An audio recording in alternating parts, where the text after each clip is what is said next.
مش احسن ان انا ما اتوعاش بالحاجات دي وافضل سايبها زي ما هي بدل ما افتح والحاجات دي الكلام اللي عايز يتهب في وشي يعني الرحلة دي فعلا رحلة فيها تحديات كتير. الرحلة دي رحلة فيها جهاد، وانا من وجهة نظري ان هو ده جهاد النفس الحقيقي. يعني الرحلة دي فيها مخاض بكل آلام الولادة اللي بتمر بيها الأنثى واللي بيمر بيها البيبي وهو خارج من الرحم.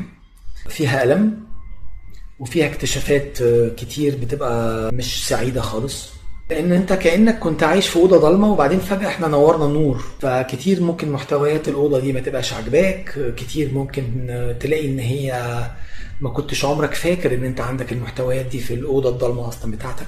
كتير بتشوف يا نهاري ده أنا قدامي شغل وجهاد كتير قوي، فده بيبقى عند بعض الناس محبط. الحاجات دي كلها بتحصل. لكن تاني هرجع للسؤال، تحب تعيش في أوضة ضلمة ولا تحب تنور النور؟ ببساطة لما هنور النور هعرف امشي في الأوضة مظبوط، بعد عمال بخبط في حاجات وانا مش دريان، ماشي في الحياة كأنها أوضة ضلمة وفي الآخر ما بجيبش نتائج مرضية ومستمر في الضلمة. فعندك اختيارين، يا تنور النور يا تفضل ماشي في الضلمة.